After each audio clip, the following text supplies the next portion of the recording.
Kita masuk ke metode dan teknik bermain. Ini bisa jadi salah satu judul nanti kalau kita mau project ya, mau kasih penyuluhan atau mau apa ini bisa nih metode dan teknik bermain. Nah, apa aja sih metode teknik bermain? Pertama ada contohnya nih beberapa. Salah satunya yang pertama nih bercerita. Metode bercerita merupakan salah satu pemberian pengalaman belajar bagi anak TK dengan membawakan cerita kepada anak secara lisan. Dunia kehidupan anak itu penuh sukacita, maka kegiatan bercerita harus diusahakan memberikan perasaan gembira, lucu, dan mengasihkan. Macam-macam teknik bercerita. Membaca langsung dari buku cerita, terus atau bercerita dengan menggunakan ilustrasi gambar dari buku, menceritakan dongeng, bercerita dengan menggunakan papan flanel, bercerita dengan menggunakan media boneka, bercerita sambil bermain peran, bercerita sambil memainkan jari-jari tangan juga bisa. Terus metode proyek merupakan salah satu cara pemberian pengalaman belajar dengan menghadapkan anak dengan persoalan sehari-hari yang harus dipecahkan secara berkelompok atau bekerja sama. Kelebihan metode proyek terletak pada kesungguhan hati pada anak TK untuk mencurahkan tenaga dan kemampuannya dalam kegiatan untuk mencapai tujuan bersama. Metode ini memberikan peluang kepada anak untuk meningkatkan keterampilan yang mengeksplorasi kreativitas anak. Contohnya apa? Anak dikasih proyek anak TK nih untuk mengamati pertumbuhan kacang hijau misalkan bersama-sama teman tuh. Jadi ada tujuannya. Terus atau proyek untuk eksperimen tertentu. Bisa juga dari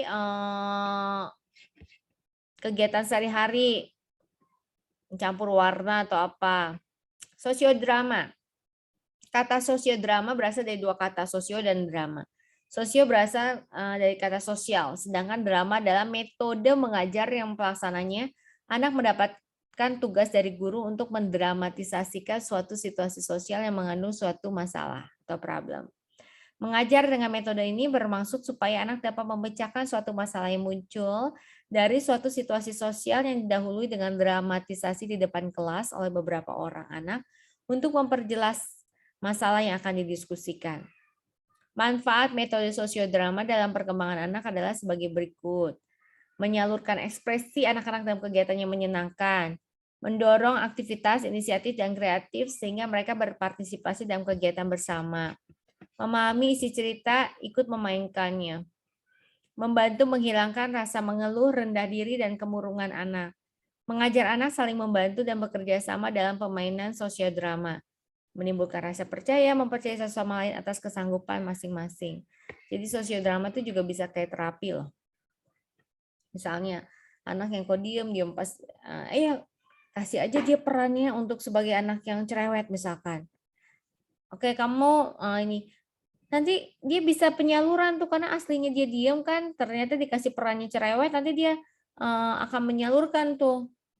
Ternyata sebenarnya selama ini dia diam itu karena nggak ada teman, misalkan akhirnya keluar tuh, kamu kawin, pas lagi main drama keluar itu kan jadi kayak terapi.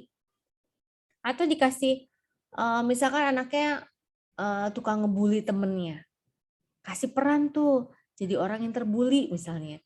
Jadi kan dia belajar empati, menghayati.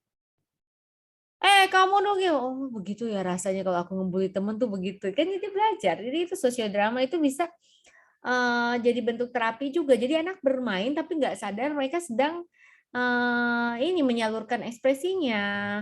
Bisa belajar untuk mengatasi masalah-masalah juga dalam dirinya dan juga bisa memotivasi suatu perubahan perilaku yang lebih baik lagi. Gitu. Jadi bermain itu jangan dianggap remeh. Bahkan bermain itu ada terapinya, terapi play terapi. Itu bermain yang bertujuan dan itu sebagai terapi. Dan terakhir, bermain peran. Bermain peran merupakan metode yang dilakukan dengan cara memperagakan suatu kegiatan secara singkat dengan tekanan utama pada karakter atau sifat orang. Menambahkan metode bermain peran merupakan metode yang sering digunakan dalam mengajarkan nilai-nilai yang memecahkan masalah-masalah yang dihadapi dalam hubungan sosial dan orang-orang di lingkungan keluarga, sekolah, maupun masyarakat. Tujuan bermain peran, mulia saya, dalam pembelajaran anak-anak. anak-anak mampu mengeksplorasi perasaan-perasaannya, memperoleh wawasan tentang sikap, nilai, dan persepsinya, mengembangkan keterampilan dan sikap dalam memecahkan masalah yang dihadapi, mengeksplorasi inti permasalahan yang diperankan melalui berbagai cara. Nah, ini mirip sama sosiodrama tadi. Bedanya apa dong sosiodrama bermain peran? Kita lihat lagi. Sosiodrama ini sosial drama. Jadi dia anak dapat tugas dari guru untuk mendramatisasikan suatu situasi sosial mengandung problem kayak tadi contohnya bullying. Kita ada masalah nih di kelas ini bullying. Jadi anak dikasih peran yang satu jadi yang biasa ngebully jadi yang dibully dia jadi pembuli gitu misalkan kayak gitu. Jadi ada kayak settingannya juga suatu problem ini ya. Ini kata kuncinya ya. Metode mengajar yang pelaksanaannya anak mendapat tugas dari guru untuk mendramatisasikan suatu situasi sosial, namanya juga sosiodrama sosial.